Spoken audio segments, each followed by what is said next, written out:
Look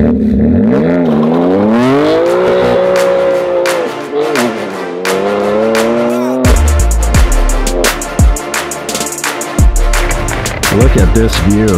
All right, guys, it is another episode of Entrepreneurs in Cars, and it's going to be a good one today. We have Adam from Brixton Forge. He is not only the owner, he is the head designer.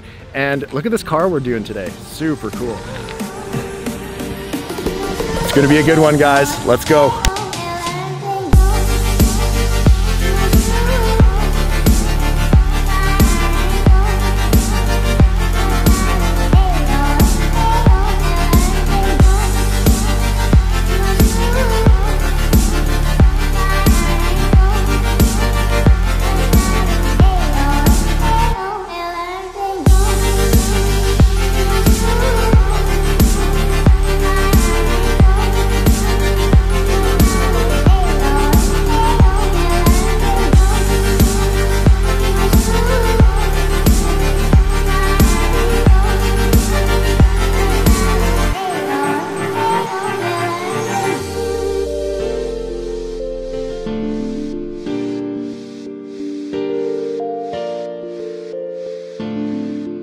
All right.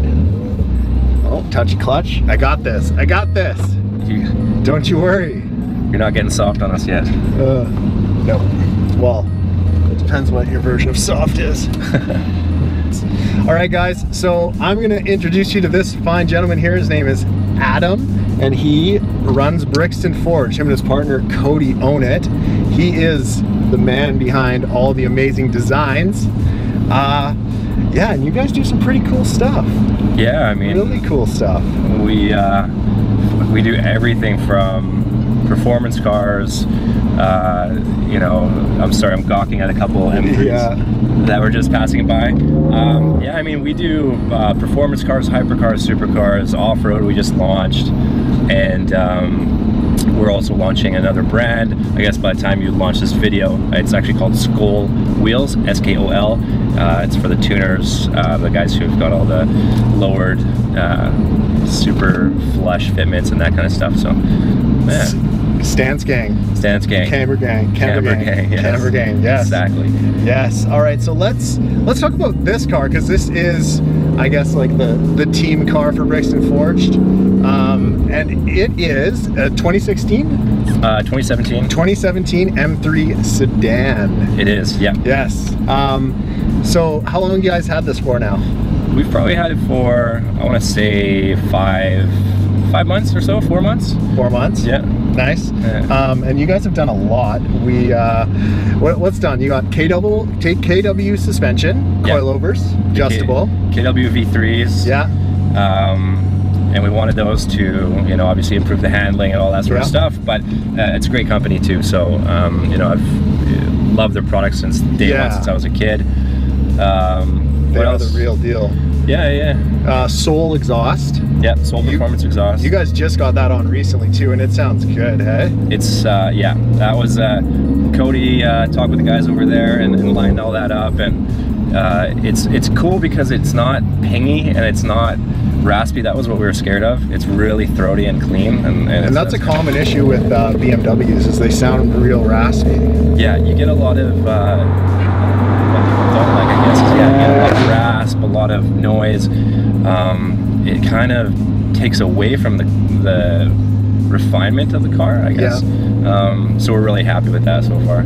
Yeah, it sounds great, and the burbles on the downshifts. Yeah, it's aggressive, and I'm going too slow for you guys to hear that now, but we'll do a couple pull videos and show you what that's all about, because it is amazing. Hell yeah. Also, you just got the rear diffuser, and you have some aero around the whole thing. Is it all the same brand, or is it different pieces from different brands put together? It is different pieces, and the reason for that is we just wanted particular pieces for different areas. And so the front and side skirts are MTC carbon fiber. Yeah. And then the rear is actually from, you know, it's escaping my mind right now. I would have to. That's fine. All right, what else is done to this? So it's a pretty awesome spec, and there's actually a funny story about this car with the red interior, isn't that? Oh man, yeah. That was... Can we talk about that? I don't know if like the dealership's cool with it or what, but I think they will be. I hope they will be. But yeah, it was. So we were buying the car out of Vancouver. Yeah. We weren't too happy with the sales staff and that sort of thing. So we took it back to our hometown for the search, and it was kind of an homage to a sales guy that actually grew up. I was a lot attendant actually at Jaguar at the time, and I remember working with him, and remember telling him I'd come back and buy a car off of him one day, and so that's, you know, I was like, you know what, screw it, let's use this as an opportunity and go back to him. His name's Bobby, BMW Gallery Calgary, and just went and I let him know. I was like, listen, this is what we're looking for, this is our price range. We want white, black, or mineral gray M3. We want red interior, 6-speed manual. 6-speed manual is not an option. Like, not optional. 100%. We would not take something with DCT. Color was optional? Color was optional, but we still want to stay in like the grayscales. Yeah. Even though we plan on wrapping it anyway. But interior wasn't optional, apparently. Interior was also a non-negotiable. We just like, with the, it's a sportier car, and we wanted the red. The Secure Orange was a huge thing for us. So this is actually called an orange color then? Yeah, Secure Orange is the official color by BMW. Yep. And so we go and we got the listing, couple actually, and they were getting bought up as we were kind of brokering it from a distance, and this one popped up, and I said, okay, here's the deposit. We're gonna fly out there, we're gonna pick up this car on a road trip over to BC. That must have been a fun first drive. Yeah, it was awesome. Yeah. Brand new car, and playing through the mountains, you know, 1,000 kilometers, was it 600 miles of mountain drive. So, but yeah, we go and we, what was it? Before we actually went out to go pick it up, the car arrived because they had to bring it in from another dealership. Car arrives, and the sales guy calls me and goes, I've got some bad news. And I'm like, okay, this has got to be a joke, because we've already lost 2 cars, I think 3, trying to even get our spec. And then we go and he says, the car's here, but it's not the interior spec that was on the build sheet. And we're like, what do you mean? He's like, well, it doesn't have the red interior, and it doesn't have the carbon fiber. And we're like, don't want it. I don't want it. He's like, well, we got to make something work, and like fly out here. So it didn't have the carbon fiber either on it? No, none of that. So we had to. Crazy.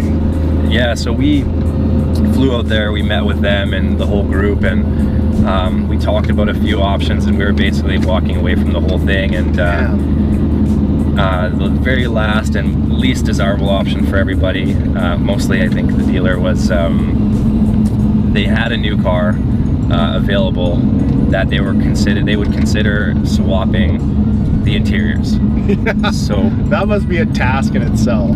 Yeah, it was quick. It was quick, but yeah, it was. They had to have the cars both torn apart for a couple days, and they did it. They pulled through.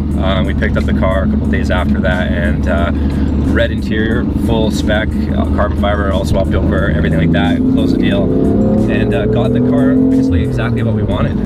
Oh, crazy! Yeah. So it didn't have, what was in here besides the carbon? They have like a brushed, it's sort of like a brushed aluminum look. Yeah. I think, yeah, and that was sort of all the accent pieces, but it looked too much like a, you know, like just a regular 335 or like an M package. Not even, because I think an M even comes with nicer options. So yeah, we just weren't sold on that. So. Interesting. Yeah, well, it looks great now, and it looks like it came from factory like this. I guess technically it did, but yeah. So on the build sheet, is it labeled is this, or like, because you said they messed up on the build sheet, but was it actually spec'd the way it came, and that was just like a full mix-up, or is this car actually spec'd like this on the build sheet? This car is spec'd like with the black interior and all that stuff. Oh, okay, it was a mix-up in the paperwork side of things. I don't know entirely how, but in any event, I guess it's back to how we want it. So, yeah, no, and it looks awesome. It's like, it looks perfect. And also I really love the carbon fiber roof on this thing. It looks so good in the light. Yeah.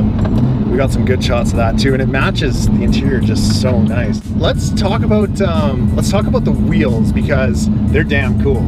Yeah, and they're pretty wide for what you usually put on these cars, right? Yeah, and there's even a story with that. So obviously we own Brixton Forge Wheel Company, so one of the things we want to do is push the envelope in terms of fitment and the different tire combinations you can do on a vehicle, but also keeping it within spec of, you know, not having to rub your fenders all the time and watch out for everything, camber your wheels in like crazy, all that stuff. So basically you can build a badass wheel for a driver's car and still be super aggressive. Yeah, exactly.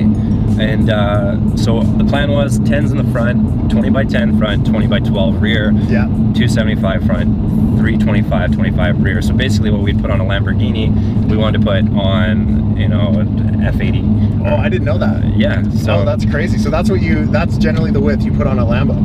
Yeah, so if you had a Lamborghini Huracan 20-inch setup, you'd go with the same rear, 20 by 12, 325 sort of setup. It was a big dip. I really had to slow down there. Yeah, I was close. I was sweating a little bit, but I got this. This isn't my first low vehicle. I know. Yeah, you've had a couple wicked cars in the past. Yeah, man. So we built it. Obviously we've done so many F80s. It's ridiculous, but pushing it with the 325 was sort of. We always do 315, 305, 295.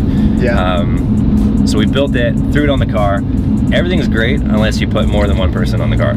And right away it was scraping, it was the worst. Every bump was just ripping the fenders apart, and we had a short drive, honestly, and it ended up boiling the paint on the car, and which sucked, and we're like, oh my god. So we shaved the back pad, brought them in 3mm, and now it's perfect. It doesn't rub inside, outside, it's just dialed in. And so what's the ET at now? I want to say, or are you going to keep that like an industry secret with the 325? I know how wheel companies are with their ETs. Like if you buy a set of like rotiforms for, like, let's say your R8, they don't tell you your offset. They just like, here's your wheels, and they fit perfectly. And the money shot with the 325, I can say that it is in between a 45mm and a 40mm offset. So if you're an enthusiast out there, we'll let you take out the tape measure and try and sort that out. But it is in between that 12 with a 45 or a 40. So, yeah. That's cool, man. Well, they look great. What color are these? These are, so a lot of the finishes, and I hope that you know, we can share this to kind of increase a little bit of awareness with how much work goes into some of these finishes. This is our brushed smoke black. It's got a satin clear, so basically it comes out of the mill. You've got this raw product. It's, you know, basically raw aluminum cut by a drill, a mill, and then we take that, we deeper, and then it goes through hand prep, hand brushing. Basically every surface ends up looking like the brushed grains you'll find on like a fridge or high-end, what do you call it, like fasteners and whatnot in your home, in your kitchen, all that sort of stuff. Yeah. All of that gets brushed into the product, and then we do a translucent powder, and we do another powder coat over that. So it's a big process, but we get wicked results, and it looks really high-end. It's not just a standard cast wheel, you know. You get that level of workmanship and someone working on it by hand. So it's not just pump it out, it's crafts people working on it. Super cool. So let's flee the scene of the crime. We didn't do anything. Nothing happened. Just birds chirping. So, hold on. All right, so let's talk about Brixton, because it's kind of a cool story. You guys just started with you and Cody. You got an investor too, and you're like, you know what, we're gonna build a wheel brand. And what's cool about your wheel brand is it's quite a bit more unique than most. Yeah. Just based on like the market you kind of went after and the quality you went after. I would say, and don't be insulted if I say that, it was similar to what ADV1 used to be. Yeah. And you've kind of like dialed in that market. So what made you start a wheel company first off? and then head that direction? Right. Starting the company, I guess, was because Cody and I had known each other forever. Yeah. Since we were probably 13 years old. And I was going to school for mechanical engineering, and he was doing marketing, business. So we both graduated, and during college we both had Nissan Silvias. Yeah. We were drifting them, and we were spending all of our money that we were saving in our odd jobs, basically serving or whatever we were doing at the time. And we were building these cars, and then it was funny, we had the cars and we started working sort of a corporate lifestyle, and we were like, man, we can't have these types of cars, and go to, for me it was engineering project management, for Cody it was basically working in oil and gas, but on the business side of things. Yeah. And basically show up like some drift kings, be like, what's up guys? Take me seriously. Yeah. So we sold the cars and got BMWs, and we were kind of you guys are basically are basically BMW fanboys. Yeah, we love them for sure. They're an awesome car, and yeah, I mean, we're working for the corporate companies, and it just didn't sit right for most. I mean, you'll hear it from a lot of entrepreneurs, and you're working and you want to do something, you want to work by your own rules, or you've got this creative atmosphere about yourself, and you want to turn it into something of your own. You want to have like an impact on an industry or on people or whatever your reason for it is. And yeah, growing up and kind of being part of the scene, we actually had an online store selling car parts through distributor networks when we were in college as well. But so you started in the online world. Yeah. That's so cool. And then you went more to like a bricks and mortar, but now you're going, it's mostly, a lot of it's online mostly and over the phone. It is, yeah. I mean, the modern way of business has all been that way, through phone, through dealer networks, through a lot of marketing. A lot of our penetration in the market has been through trying to get a hold of the newest, greatest marketing avenues, and be as strategic and I guess current as possible, and that kind of leads you to getting there. Yeah, I mean, like rounding off the story about kind of starting it all up, I mean, we just wanted to get back into the roots of being car enthusiasts, getting our hands wet again, and biggest thing is when we were selling parts online, these were just your regular everyday stuff for drift cars, exhaust kits, all that stuff. Yeah, basically bolt-on parts from China. Yeah, pretty much. And a lot of the time, the quality was just crap. It was shit, man, and it was a little bit frustrating because as a kid, and you're saving up all your money, and you want to put this stuff into your prized car. I mean, a Nissan S14 isn't a very expensive car, but to a kid, that's your everything. And you slap on this kit, starts to rust, doesn't fit well, all this stuff, and it was just frustrating. And that was one of the founding things that we walked into this, and we were like, okay, if we're going to start something in the automotive industry, and we want to build a brand or whatever, and it's got to have quality. Yeah. Whatever we do, we have to always look for the best materials, the best craftsmanship, the best finishes, and that was kind of where it started. And yeah, I mean, it led us to where we are today. Well, I mean, like the finishing on your guys' wheels, it's like, it's hard for you to really, so when you see wheels in like pictures or like on the internet or whatever it may be, or in videos, you're like, oh, whatever, they're like cool wheels. Yeah. But your wheels, and I'm sure there's other brands out there too, but especially your wheels, when you see them up close, they're like works of art. There's so many different angles and cuts, and like the way your wheels are cut are quite complex, right? Like there's like some people, some basic wheel companies, they'll just do like one pass for cuts. Is that correct?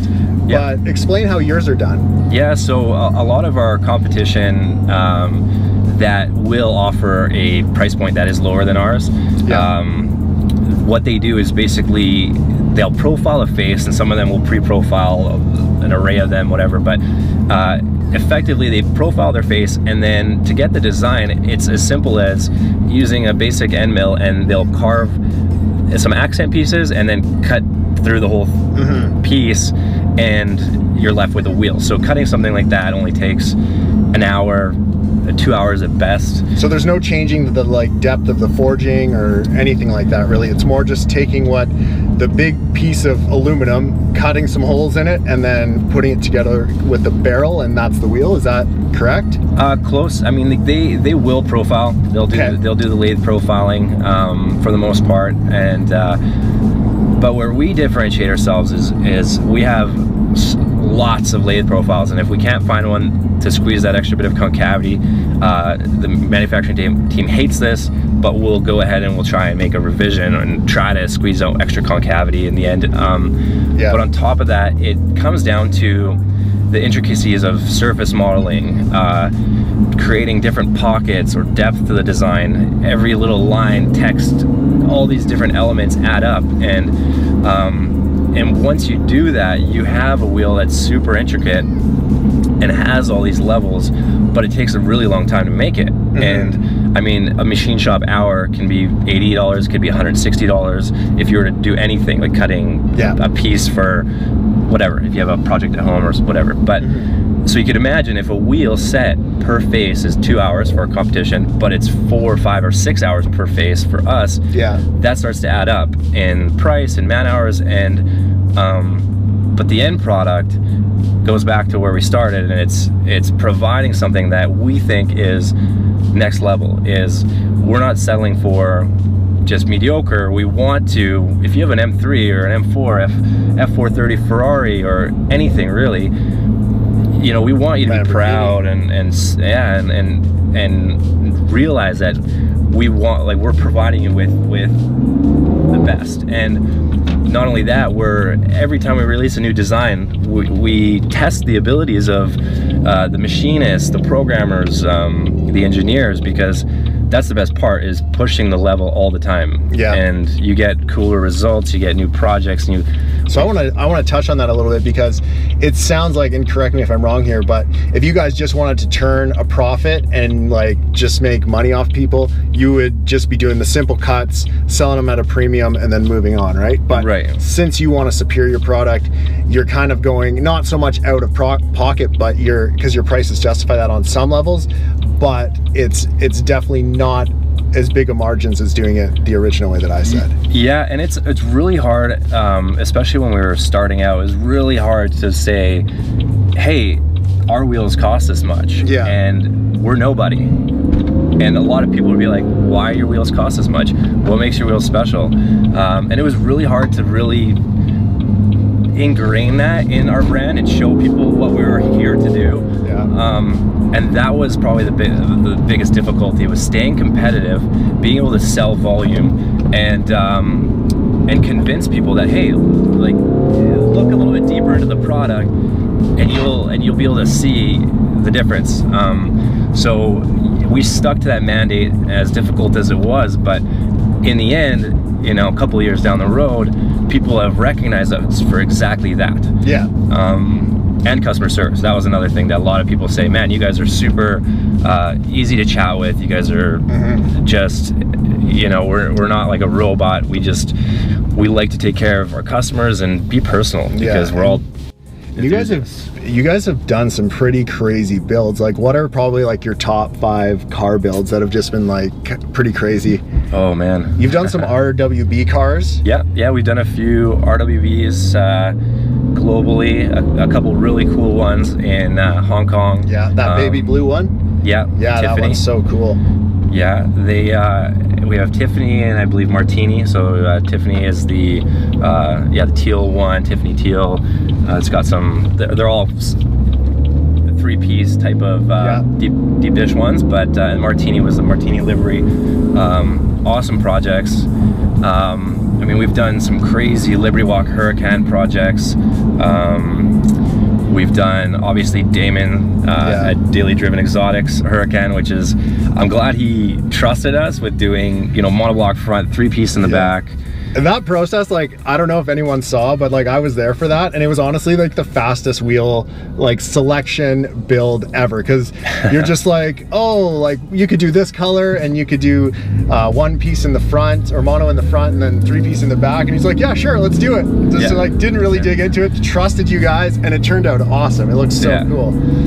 Yeah, it was cool. We just we were just willing to do something crazy because we've always wanted to mix it up. And then obviously Damon's always about that. So yeah, we just worked together and we pumped those wheels out fast. We had guys working late. We had guys working outside of their shift just to make it happen. So it was awesome to have the team kind of come together for that. So let's transition into like kind of the strategic side of things, because you guys have been doing a lot of influencer style marketing lately, and it appears to be paying off for you. Like I talked to you privately about this stuff, and it's been really cool. Yeah. What made you transition from like the traditional like Facebook advertising, because I know you guys did a little bit of that, and just go this route?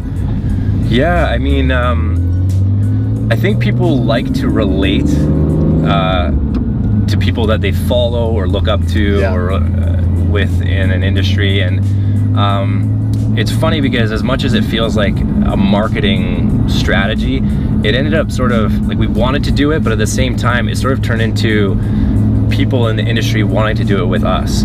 That's true, yeah. Which was great, because then you start to really work with guys that love your brand, they love your product, and they're not just doing it to get a free product. Because that's sort of territory that is we don't like stepping into, because once you just give a product away for free, it sort of sometimes you lose the value in that relationship. Yeah. So if you have an influencer and you're working with somebody and they truly value it, almost willing to pay for it basically, because a lot of our influencers bought their wheels at a discount. Oh yeah. And we have given away free wheels to most of them for their, you know, a year down the road or whatever. Yeah. But those have probably been the best relationships, because they love the brand, they love working with us, and they really push it. Like they've turned into an amazing tool in terms of, you know, guys out there that, you know, when they talk to people about their wheels or their car, they're just really excited, and it's kind of fun to do that, to work with them. It's kind of creating more of like a family and a brand at the same time, because not only are these guys like repping your wheels, but like they're repping your brand. They're like they're part of the group, right? Because like, I don't know, I'm sure there's been situations where you shut down people and just like, sorry guys, like you don't really fit what we're all about, and we don't really want our wheels on your car. So it's kind of creating like a community, even though it's not a local community, but it's creating like an automotive community based around your wheels, which is really cool. Totally. Yeah. I think it's and you'll see that in a lot of industries. I mean, athletics, right? If you're an athlete in let's say basketball, right? Yeah. If you're Kobe Bryant, if you're you know, any big star, a lot of these brands want to work with you. Yes, it's a marketing thing, but those turn into relationships, and they turn into being hugely you know, almost more I don't even know how to put it, but it's you start to become, I guess, intertwined together, and it's funny how it works. So you get to chat with these guys all the time. Instead of like Nike building a custom shoe for someone, you're building a custom wheel for someone's car that basically relates who they are and who they want to represent, which is really cool. Yeah, and if you pick the right people, sometimes it can push your brand or product. Like we have some influencers we work with, and they'll come up with something crazy, or they'll say, hey, I want to do this, and you're just like, yeah, can we do it? And I know what you're talking about, and like we can't say anything about that, but that's going to be cool when it comes out. Yeah. They're the one project we can't talk about yet, but you guys will know what it is when it hits, because it is crazy. It's gonna be next level. First of the kind too. First of its kind in many levels, and it's gonna take some crazy hours to put this together, but once it hits the internet, you'll know it, and we're excited. So yeah, that's dope, man. I'm excited for it. I've seen the renders, so yeah, I won't tell anybody. If you could give advice to anybody who wanted to start a business, a wheel business or something, even just like a regular business, what kind of advice would you give? Oh man, just like something like a major learning curve for you. The biggest thing is it's going to be, are we allowed to swear? Yeah, you can do it. It's going to be fucking hard. It will be. You can't kid yourself to think that you're going to go out there and you're going to create something, even if it's fucking cool. It is going to take work to sell it, to get it out there, to get in people's faces. So be prepared to take some blows. Take some blows. Yeah. Be prepared to fight some fights, but be confident. Be confident what you want to do, and chase it. It's gonna take time. It's going to take persistence. It's Otherwise, everybody would do it and be an entrepreneur. So just trust yourself, surround yourself with good people, and get involved with your industry, and just, yeah. Yeah, how much longer did it take you to get to the level that you're at now than you thought it would? 2 years. 2 years? Yeah, so yeah, way longer than we thought, yeah. But it's paid off because you do it right and you build a good foundation, and you can carry that forward. So we're gonna end it there because that was great advice. I want to thank you. Yes. If you guys want to check out Bricks and Forge, it's bricksandforge.com. Yep, bricksandforge.com. And on Instagram, it's just @bricksandforge. Yep. Awesome. That's it. Cool. Well, thanks again, man. I really appreciate it. Fist bump. Yeah. Yeah. And yeah. And I hope you enjoyed the M3. Yeah, I did. It was a great car. I love it, man. And we'll see you guys on the next one.